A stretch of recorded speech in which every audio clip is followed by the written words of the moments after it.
From the low desert in beautiful Tempe, Arizona, this is Politics and the Past with Rob Ferguson. And I am joined today by by Jake Dueck, who's been on the show lots before. And we've got Jake on the show because I've been away the last little bit, and Jack has been running the show, and he's done two excellent episodes on the Regents Cup debate Mhm. competition. And we weren't really going to do another episode on the Regents Cup. However, then we found out that our own Jake Dueck won the whole thing. He and his partner won the whole thing. So we have to bring Jake on to hear all about it and for us to give our official congratulations. Jake, congratulations. This is a massive victory. Well, thank you. I appreciate it. I'm still kind of processing it. Uh, I've never really won anything like this before, so it's nice to actually see all the hard work that my partner and I put into this competition literally pay off. That's wonderful. Yeah. So Arizona State University won the entire competition. But the Correct. Oxford debate format, which is one of the most important components of the overall thing, that particular contest was won by you and your partner. Tell me a little bit about your partner, Jay. I've known Sam for almost 2 years now. We met in mock trial. So we go way back, and we were initially direct partners. So I was his first direct partner. We kind of like worked through the initial mock trial stuff together. But Sam and I, we were on a team for a full year, so we built a nice, strong friendship, especially going through something like mock trial. You can't really avoid something like that. We stayed in touch. We both share a major political science, so we've seen each other in lots of different classes. And when I found out that Sam also got into the Regents Cup, I I fought pretty hard to make sure that we were partners because I had a feeling that we would work pretty well together. Well, I mean, that clearly paid off. So, Jake, are you able to explain? I mean, people who've listened to this last couple episodes know a fair bit about the Regents Cup. Jack did a really good job explaining all of it, and the guests. But maybe for those who didn't get a chance to listen to those first two episodes, can you maybe explain a little bit about what the Regents Cup is, and then maybe talk a little bit about the Oxford debate? I would love to. So just to give the Spark Notes version, the Regents Cup is hosted by the Arizona Board of Regents, which is the governing body that controls ASU, U of A, and AU. And so it's a competition between those three public universities in Arizona. There are 12 teams for the Oxford debate. And then I forget how many storytellers, but you have two different formats in which you can compete: debate and storytelling. It's hosted once a year. Auditions are in the fall, and the competition itself is usually late March, early April, and we prepare in the remaining part of the spring semester that comes before the competition. So it's super, super cool. I really appreciate the event, especially because it focuses on fostering free speech and civil discourse and civility over relevant issues, which is a lot of what we do in the Politics and Leadership Club. So there's a nice amount of moral and philosophical overlap between what we do at the club and what we do at Regents Cup. And then for Oxford debate specifically, I think it's super, super fun just because it's almost it's the most freeform kind of debate competition that I've ever seen. I know a lot of people that have done like speech and debate in high school, and there are like lots of different rules and ways that you judge and ways that you compete. This one is very, very loose. So there are four resolutions that each team of two has to prepare for. You have to prepare a case in the affirmative of the resolution and the negative of the resolution. This year, the four resolutions were about AI, physician assisted suicide, social media, and voting. And they were very, very interesting, especially because the first three were especially policy oriented. So there was a lot of research that we had to do. But in terms of the actual rounds, you have the affirmation, you have the negation, you have a moderator, a panel of judges. Each side gives a 7-minute opening speech outlining their case. And then it's 30 minutes or 25 to 30 minutes of just open question and answer period or cross examination where the teams clarify their stances, ask questions of the other side. The judges might ask questions. It's very, very free form. And then each side has 5 minutes to make a closing statement to kind of sum that up. The scoring rubric is it's kind of intricate, kind of not. We're graded on how strong our arguments are, public speaking, the evidence we use, how much we're listening to the other side, how respectful we are. And based on what the judges say, you move on to the next round. So there are two preliminary rounds. Whoever wins the most points goes to the quarterfinals. And then it's process of elimination to the semifinals and then the finals. And that's Okay. kind of just the basic breakdown. So you participated in 5 separate Oxford debates then to win this, correct? Yes, it was pretty exhausting by the last one, No kidding. but yeah. And so how long ahead of time do you know what your topic is gonna be of like, what your resolution is gonna be of the 4 and whether you're gonna be on affirmative or negation? So that's a good question. We get the resolutions themselves, right when the semester starts, so Oh, beginning of no, no, no, sorry, January. let me rephrase. You knew what the resolutions were. I knew that, like, ahead of time, but Correct. how did you know, Gotcha, gotcha. like, walking into preliminary round 1, when do you Mhm. find out what that debate's gonna be on and what side you're gonna be on? Right. So for prompt one, we're guaranteed to debate both the affirmative and the negative. So we have cases prepared, both, and we're guaranteed to have them.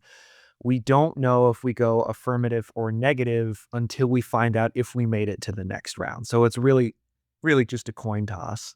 So after those first two preliminary rounds, all of the ASU teams that advanced had no idea what side they were going to argue on from that point out. It could be one or the other. But you knew what resolution you were gonna have? I mean, you know, the like, there was the 4 of them, but you Mhm. were aware, "Okay, we know we're gonna be arguing AI, or we know we're gonna be arguing assisted suicide. We Correct. We just just don't didn't know know what pro or side of con." the resolution.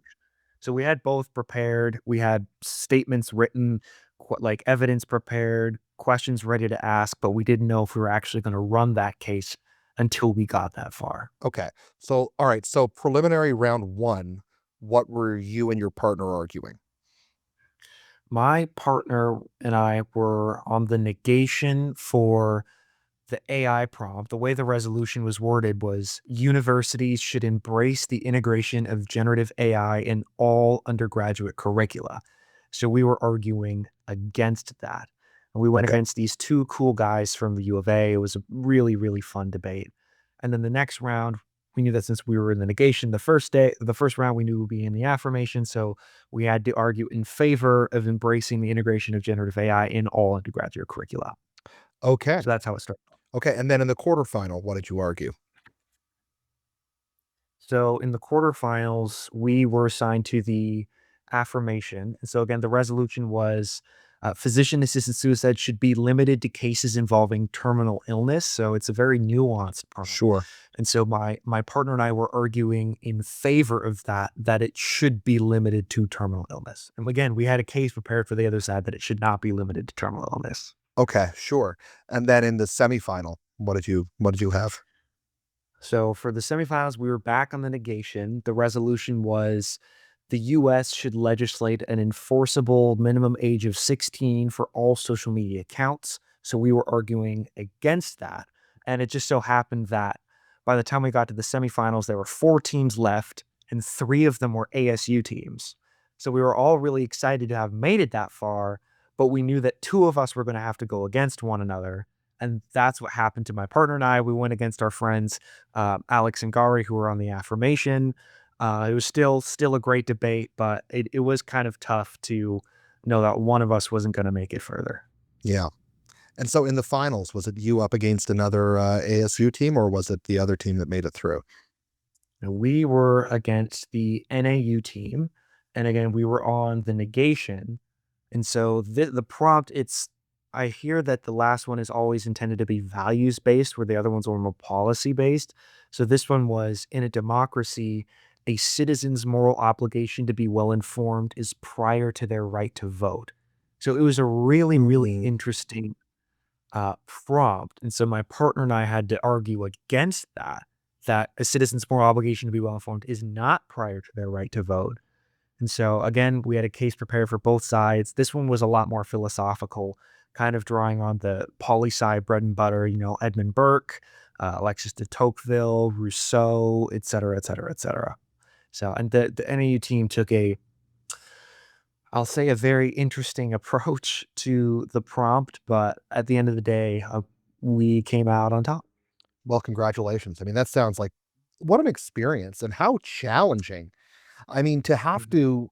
to, to have the 4 separate prompts like that, and then again, to be able to argue both sides of it, which is, I mean, I think one of the skills that we here at the Center for American Institutions try to, build in Mhm. people is this sort of legal ability, this good lawyer's ability to Right. be able to recognize the merits that both sides have and to be Right. able to, in the, I guess, in current parlance, to be able to steel man Mhm. virtually any side of the debate, which is so important because I and this is just outside of debate and Regents Cup competition, but I think just in civil discourse generally, it's so easy to come up with a straw man caricature of what somebody who has a different perspective on you is arguing. Mhm. And so being able to recognize the merits in their argument, maybe the shortcomings in your own, Mhm. not only helps you get a better it helps you argue something better, but I think it also helps you uncover what your own principles actually are. Agreed. And while that's definitely the approach that we took, that's not the approach that we saw some of the other teams take. And there were and some teams from NAU and U of A, this definitely this straw man approach and some bad faith arguments. Hmm. And part of why Sam and I managed to prevail is because we thought very, very deeply about the issues themselves. We considered all sides, as much of the evidence as possible, and we crafted our cases to incorporate as many of the good arguments as possible. And some teams did follow that approach, but other teams did not, Hmm. especially with the um, assisted suicide prompt. The approach that Sam and I took, we evaluated like assisted suicide on the 4 bioethical values, which are beneficence, non-maleficence, autonomy, and justice, talking about how, hey, physician-assisted suicide is really complex. These values often go against each other. Here's the best solution. What we saw from other teams was if you expand physician-assisted suicide, everybody's gonna die. My grandma has diabetes, which is a chronic illness. What the negation wants is to kill my mom, and they would make those Mhm. arguments, which are, and if you ask me, bad faith arguments Yeah. that dodge the core issues at the center of what we were supposed to debate. And what we saw was that approach doesn't really work all the time, especially when the other side has read as much as they possibly could and is ready with some pointed questions that those kinds of arguments don't address. Yeah. Well, I mean, I think that is first of all, most people who argue on the assisted suicide question, one side or the other, typically making bad faith. There's a lot of bad faith arguments. Yeah. Um, I'm Canadian, so I'm pretty familiar with a lot of them. Where Mhm. the issue is probably a bigger political issue in Canada than it is in any other country in the world right now. Right. But I mean, I think your perspective is first of all the way that you approached it from a strictly a debate perspective is very interesting, but also just this notion of trying to actually understand what the core values are here, or like what the core principles are, and where Absolutely. does this actually um, interfere, or where does this make physician assisted suicide in this particular case more challenging, and where does it and where does it maybe where the again in this case the requirement that somebody not get the somebody who actually wants this, what are the moral implications of not being able to provide it for them. Mhm.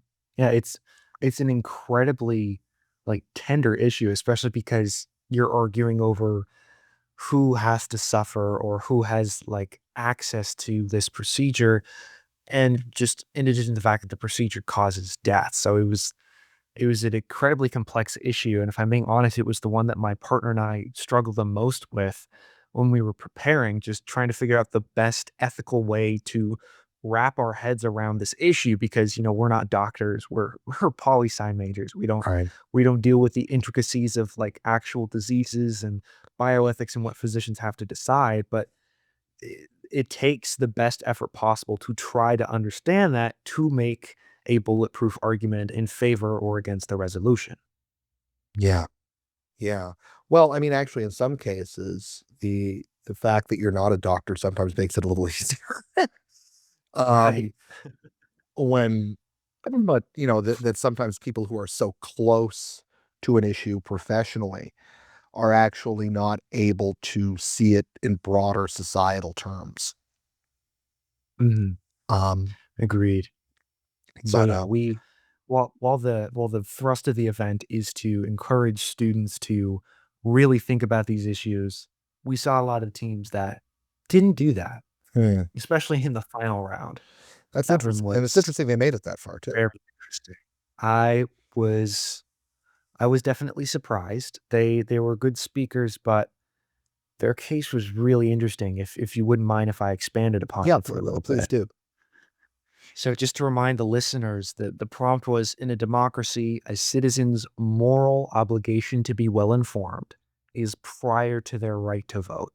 And the way my partner and I understood it, and the way we believe the judges and the regents understood it, was when you go to vote, you should know what you're voting for. You shouldn't vote blindly for a party or an ideology. You should know what policies you're supporting and how they're going to affect you and your community. That's how we Mhm, interpreted it.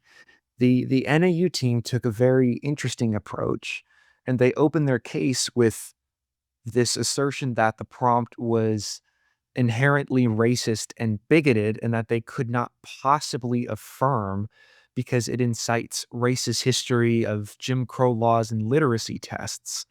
And so their entire argument was, we are affirming a resolution in an alternate world where there are no problems with education, and then proceeded to talk about why the federal government has a duty to teach or educate all of its citizens so that they are well informed. And so it was a very confusing approach to the debate. And instead of debating the actual philosophy of whether or not a citizen has a moral obligation to be well informed, my partner and I spent the better part of 20 minutes asking them how exactly they defined a moral obligation to be well informed. I mean, the round is on YouTube. I think I asked the question 5 times, and by the fifth time, they explicitly said that they were dancing around the question because they thought that we were trying to get them to agree to a racist history, which is not what we were doing. And again, ultimately, that approach failed and they didn't win the final round. But again, they did make it to second place and they did make it to the final round. So I was definitely surprised. My partner was surprised, especially because we were looking forward to an interesting, good faith debate about a citizen's moral obligation to be well informed. sure. Well, I mean, my instinct is that the reason they got so far is that up until that point, they'd not encountered somebody who didn't take the bait. Mm, And right. so one of the ways that you can win a political debate or any type of debate is to say, "That might be what you wanna talk about, but this is what I wanna talk about." Correct. Right? Yeah. I And definitely going into this competition real quick. and Um, so if you're not and it is easy to get sucked into that. mhm. And the Yeah, reason they're you and your part definitely yeah, the reason you and your partner won is you refuse to get sucked into it. right. There are definitely two battles that you fight in with debate or even any kind of civil discourse. It's like the disagreement over the issue itself, and then the disagreement over what the issue is. A good friend of mine told me once that if you win the battle over the framing of the issue, then you've won the battle, period. Right. Right, you wanna fight the battle on your terrain. Correct. Right. And And it's the same military principle of picking the site and location of the battle and fighting it on your terms. And right. so that's kind of what we fought against in the final round was, no, we are not going to fight on that turf because that's not what the prompt is. And so most of that debate was spent fighting over what the issue was instead of the issue itself. But again, we had to be prepared to do both. Yeah.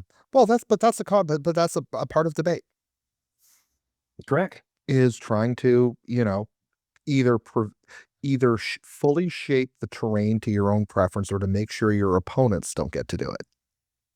Mhm. So, Absolutely. well, congratulations. That's fantastic. I mean, what a tremendous victory for you and Sam. I can tell you how pleased we are here at the center and how proud we are of you guys for what you did. And I mean, I do like how you brought it back to the Politics and Leadership Club because this is an opportunity. Perhaps it's not a surprise that the president of the Politics and Leadership Club, somebody who deals with political debate, robust political debate on a week over week basis, is uh is so well qualified to go and win the Arizona Regents Cup. It's definitely very similar to, what you have to do as a moderator for those kinds of meetings, especially with the issue of finding out what the issue is.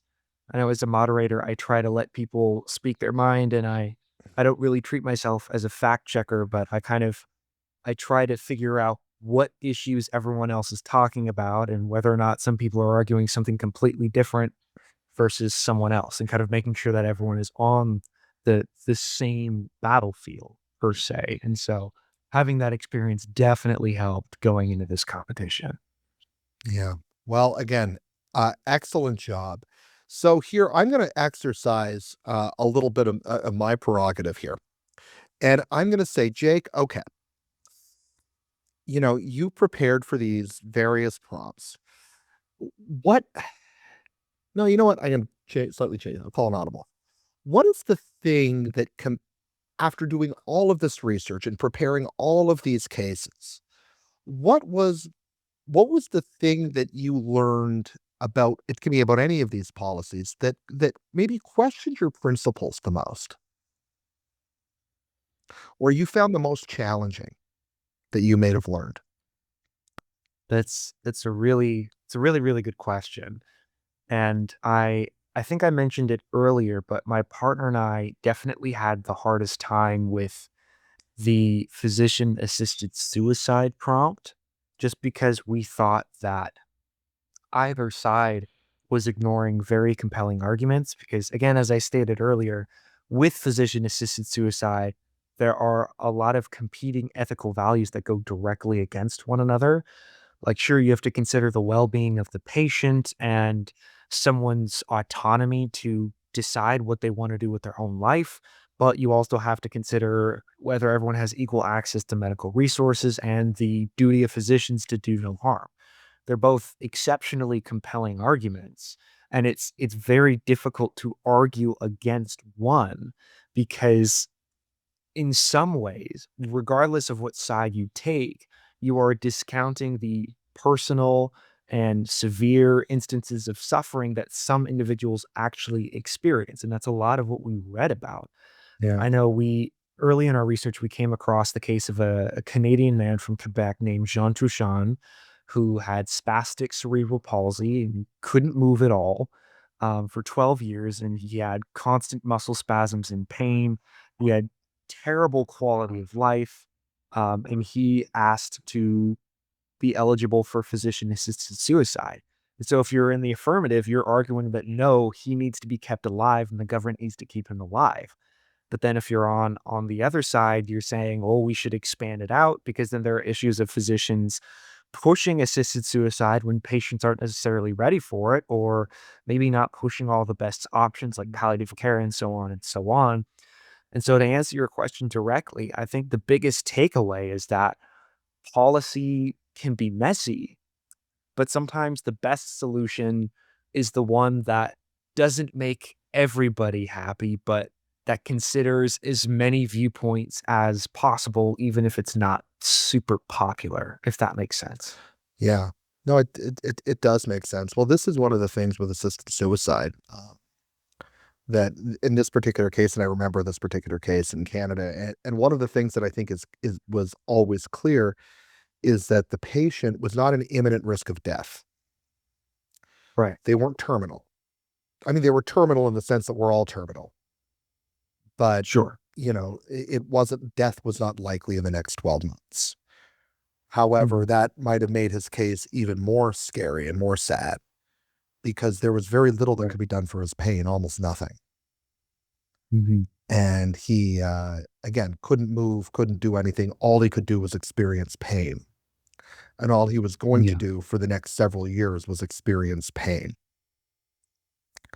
And so there, and this case is one of those very difficult ones where, you know, we, if there was ever a case for non terminal assisted suicide, it's him. Right. And yet, most of the cases that we hear about in the news are different. Good. And so it's again, it's a brutal issue It is. because and there are compelling arguments on both sides, and that's the approach that my partner and I ended up taking when we were on the affirmative. We were like, for the negation, yeah, that's a compelling argument, but it's not the only compelling argument. We have to consider as many arguments as possible. We have to consider what the public thinks, what physicians think, and what they're willing to do, in Mm, addition to these tragic individual cases, sure. And I think that authentic approach, I think it came off well. You know what? It turns out that actually acknowledging that it's hard and acknowledging that every, however this turns out, there's going to be winners and losers and there's going to be some suffering because they're Mhm. suffering now. So whatever ends up happening, there's going to Right. be suffering in future. Is Mhm. a that that's the only way I think that a responsible citizen can think about these issues. And Mhm. that doesn't mean that your religious values or your extreme libertarian values cannot implicate and ultimately decide for you. Mhm. And but ultimately what um matters is the fact that you can recognize that people can in good faith have very strong feelings on the other side because there's going to be suffering whatever happens. Yeah, that's just the reality of it.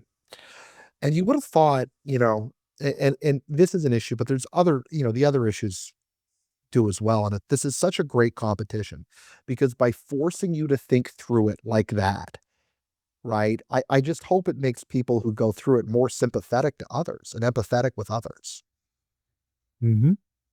Yeah, and that's honestly the best advice I can give for a debate approach for a competition like this is accept the issues for what they are, accept reality, consider all the issues and approach it authentically and how you actually feel about the topic instead of trying to distort the issue or confuse it or use a straw man or hammer home the one thing that you think is going to make your case. Consider everything that you can and again approach it honestly and in good faith, and Right. if the debate competition is held judiciously and justly, then that strategy will prevail. Yeah. Not just in debate, but just uh, in the Right. world. So, um, for the negative on this assisted suicide prompt, and could you remind us what the prompt was again? The prompt was physician assisted suicide should be limited to cases involving terminal illness. So it Right. was specifically about this terminal illness line. Right. And I mean, that is the line. That is the most, that is the most heavily debated line in jurisdictions where physician assisted suicide is currently legal. Right. In For those of you who don't know, in Canada, when it was initially brought up, physician assisted suicide, it was only for those who were terminal. And then there was a massive expansion of it about 5 years ago to those who were, it's not just those who are terminal. And there were other changes made as well, but that is typically the in jurisdictions where it's already legal. That is the dividing line, right? Mhm. So on the negative side, which means you're arguing that it should not just be restricted to those who are terminal. What did you find to be the most compelling argument to you? Not necessarily in debate, but to you. Uh, Well, the most compelling argument to me and in the debate were for the same thing. It was that drawing the line at terminal illness isn't the best way to balance all the issues. Our Sam and I's affirmative and negation cases they're actually pretty similar, and they took really the same overall approach of evaluating the four bioethical principles that I evaluated earlier. We just reversed some of the orders.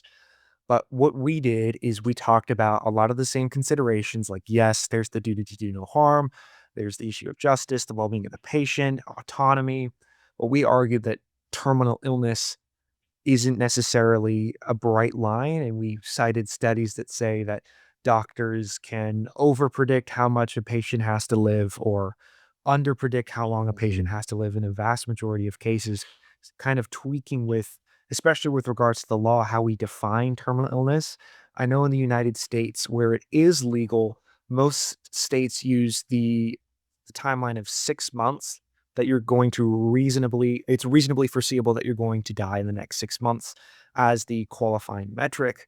And a lot of the studies that we saw said that in the vast majority of cases, physicians would overestimate by an average of 93 days and underestimate by an average of 86 days, which, if you consider that, that's over a couple months. So The what do you mean by three, overestimating in this case?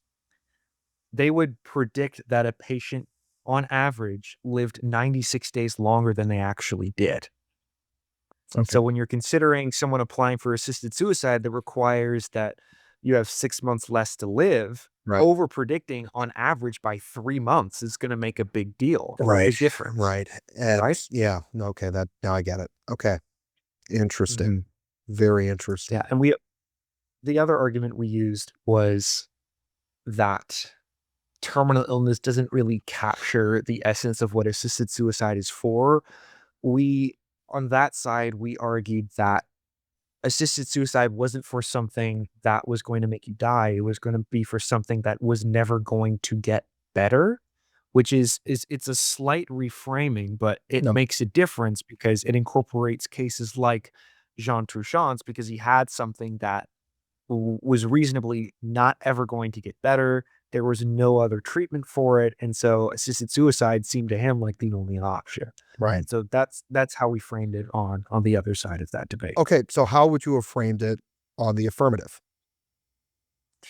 With the affirmative, again, we took a very similar approach. We talked about the four bioethical values. We ordered them differently, but what we focused on particularly was this issue of decision-making capacity, where if you're non-terminal, the likelihood that you're not going to have decision-making capacity is much, much higher. I think the statistics we saw were 2.5% of terminal patients don't have like the decision-making capacity, whether because of the pain they're going through or if they have a mental illness as well. 2.5% for terminal illness, and then it jumps up to 59% for non-terminal illness. Mm, And so a key component of physician-assisted suicide is the patient deciding to go through it. right. When the patient doesn't decide, someone else has to decide. That's either the physician or the government. If the government decides, then that's euthanasia. That's not legal anywhere. That's not okay. And if the physician decides, then it's not really physician-assisted suicide. It's just a physician putting someone to death. It's And so decision we direct. really focused Yeah. on that issue for the affirmative. Interesting. Yeah. In fact, one of the things that I mean, just outside of the actual um, uh, uh, realm of the actual debate, I'm thinking about the policy debate perspective. Um, One of the things that I've always struggled with physician assisted suicide is the notion that at some point somebody has, obviously somebody has to say, yes, do this to me, right? In all Mhm. jurisdictions, right? That's not, Right. um, but and that what happens is that they're usually, and I understand that it allows people to have control over something that ultimately nobody has ever fundamentally had control over ever, which is when and how you die, right? Right. And, that's attractive, I think, to a lot of to most people, I think, having the ability to be able to predict when and how.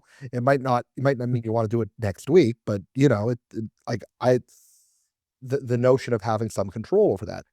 For instance, if you're terminally ill for a second, you're gonna die sometime in the next 3 or 4 months. But like, Mhm. if I can die next week, it means that like all my family can be in town because they can organize it and I'll be around. Right. Everybody will be around and I won't die Mhm. alone. Right. Right. And we saw a lot of evidence that pointed to those arguments as being valid. There were scientific studies that said it benefited the family, it benefited the well-being of the patient. We actually saw some studies that said that just having the option of physician-assisted suicide benefited the patient because it gave them a sense of autonomy regardless of whether or not they actually went through with it. Sure. But here's this, but and so I mean I get that argument. I thought, but the on the flip side is this notion that if somebody's not terminal, however we want to describe it, define it, and they say, listen, I'm gonna do this, and I'd like everybody to be in town next week because it's gonna be next week. We'll have a big party, like a big kind of pre-death wake, and Mhm. I'm gonna say goodbye to everybody. And that's what I want to do. So people go before they finally perform the actual suicide. Um, there's always one last question, like, you sure? You sure? You sure? You sure? Mhm. That question's actually required by law, Yeah, it I think. is. But here's the problem. I've already brought everybody into town. I have pride Mhm. at stake in going through with it. True. Mhm. And you can't measure that, but how many people decide to go through with it just out of pride, which is that Hard to tell. which is that one human emotion that, we probably don't talk that much about in well, Mhm. but pride is such a damaging, destructive emotion and causes us to do things that is so against our best interest. And I just wonder how many people just out of sheer pride that they don't want to do this, but they end up doing it anyway because they wanted to do it 3 days ago. Right. you know, but things did change. They saw their family again. They saw their friends again. They're like, "Oh shit, I actually have a lot to live for." Yeah, true. That kind of thing is a lot harder to measure because you can measure how many people withdraw their requests, but you can't measure the inside of someone's head as they're making the final decision, you Right, know? right. Um, anyway, I didn't expect to talk about physician-assisted suicide today, Jake, but here we are. It's a fascinating issue, and it's one that's not gonna go away anytime soon. No, no, it really isn't. It's here with us to stay, and I mean, we're trying to figure out, I think, as a society, what the guardrails we actually wanna put up on this are. I think what we're realizing is that there is a powerful activist community that is so enthralled with the notion of personal autonomy that they don't want any guardrails on this whatsoever because it's up to you what you wanna do with your body. And, Right. but I think that most of people in society don't want it to be that simple. There's some who want, "No, you do not have this ability at all," and they've got good arguments for that. I don't Mhm. think that's where we're gonna end up, though. Right. That's that's actually kind of what we saw in our actual debate. The other side really hammered this argument that you should have the ability to decide what you want to do with your life no matter what. Autonomy, autonomy, autonomy. And my partner and I's response was, well, isn't there an interest to protect the patient from certain physicians that maybe don't follow these ethical values in good faith? Shouldn't there be something to hold physicians accountable? Like, That's what e about that? exactly. There is a case, and I'm not gonna bring up her name. I know her name, but I'm not gonna bring it up, in Canada, of a physician who is, she's an activist on the issue. Mhm. She firmly believes that it is like that patients who want to do this should be permitted to do it. And, that's fine. Okay. I mean, that's what the law says, but it's almost a religious thing. It feels like when I've heard her describe it, and it feels religious to her, Mhm. empowering people to do this and to assist people in doing this. And, the numbers that I can't actually remember the euphemism that they use to describe this, but the amount of clients she's had is really, really astonishingly high. Mm. And you've got to wonder, how did people end up with her? That's the scary part Right. because, again, a lot of what Sam and I saw is that not everyone seeks assisted suicide, especially if you're not terminal, to alleviate suffering from whatever condition you have. Right. We saw some data pointing to people who were enduring maybe socioeconomic hardship that sought assisted suicide because they wanted to get out of their situation, or they were disabled, they didn't get the care they would need, or they had past trauma and they didn't get the care that they need, or a mental illness and they didn't get the support that they needed. And they thought that death was the best option. And the physician was like, yeah, sure, go for it. Yeah. And we saw a similar case in the Netherlands to the kind that you described, where Mhm. there was a doctor who was providing assisted suicide to patients whose only underlying condition was a mental illness, and these patients were teenagers, Yeah. so they weren't even 18 yet. And that was the point that we made, is that there's a need for society to protect vulnerable patients from doctors like those, Yeah. because they exist. Well, I mean, it turns out that a lot of people who want to, society has a long history with suicide. It's not a new thing, right? Mhm. And it turns out that most people who want to commit suicide aren't doing it because they're terminally ill. Mhm. They're trying to escape from something, either because they themselves are mentally ill, either because of an acute or because of a chronic mental condition, or an acute one drawn on by some trauma, or sometimes pride. But Right. the uh, and so being able to establish a system. I mean, the advantage to the terminal ill metric is that it, in theory, weeds out all the really hard cases. And that if In somebody's, theory. yeah, in theory, that if somebody who is terminally ill, stage four bone cancer, like really bad cancer or something, that is given 3 months to live, decides that I'm going to do it next week. Well, okay, maybe in a perfect world, they were going to live another couple of months, and I would have, preferred them to live the couple of months. If I was taking an arch stance against physician-assisted suicide, but like, okay, so this person lost 2 pretty miserable months of their life. If we were a little like trigger happy on it, the society, it's not great, but it's not, you know, the overall consequences are narrower. Mhm. But it's when they're not terminally Right. ill, all of a sudden we bring in all of the really hard cases. Every case is Yeah. really hard. Right. Well, that's exactly the argument we made. I think in Canada, like, the vast majority are for terminal Yeah. cases. I think it's like 96%. Mhm. And of those, a vast majority of that is terminal cancer for people in their late 70s. Yeah. So that is the bulk of the issue. I think the exact number for non-terminal cases in Canada was like 622 in 2023. So it's not a lot of No, people. but it is And growing. again, We are seeing it grow since it's 2023. But growing. yeah, Exactly. So, but yeah, there are tons of compelling arguments, and it's, again, terminal illness, definitely, it's the clearest line that we have, but I know Canada is trying this grievous and irremediable standard right. for assisted suicide. So we're kind of seeing how that's going. Right. And I mean, that's something that was to be fair to the parliament, that was not a parliamentary directive. That was from the Supreme Court. Mm, And so Parliament had to create a law that permitted it to mm, shape it. So it's a bit of a anyway. So it's a really interesting. really challenging, really interesting issue.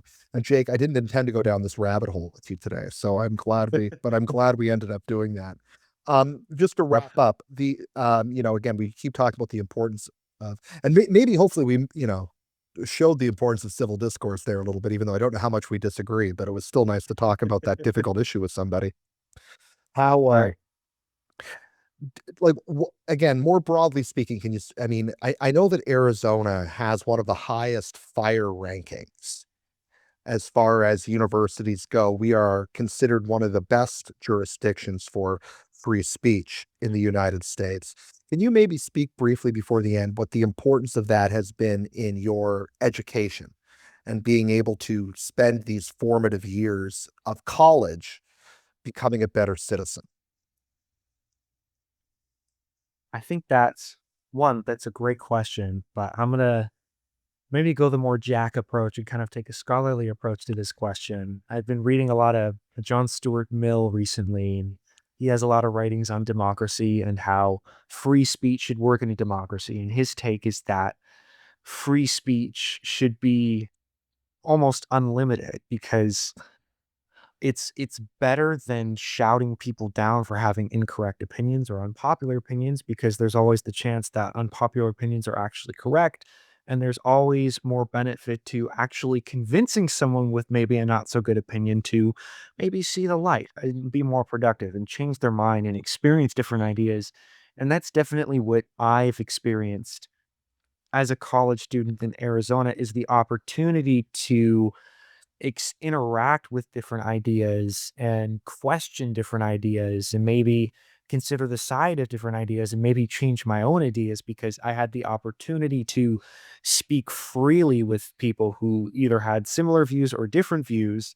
And those people felt like they could speak freely to me and talk about what they believed and how it related to how or what I believe. And I would want to conclude by saying that I see the world pretty differently than when I did before I entered college. And definitely would owe that partially to the fact that there are a lot of people with different ideas, especially in Arizona. We have a very diverse political spectrum. But because we have so many people with different ideas and because they feel like they have the ability to speak freely, everyone gets to benefit from a getting experience defending their own ideas or maybe changing their own ideas too. And I Mhm. think both are equally valid. Yeah, I like that's a fantastic answer, Jake. And Yeah. anytime you can bring John Stuart Mill into a conversation, you know, but, anyway, thank you very much. Congratulations once again, and, Thank you. we're looking forward to seeing more of you and have you on again soon to talk about something that doesn't involve physician-assisted suicide. Well, it worked out because I was prepared to talk about it, but thanks again for having me on. Take care, Jake.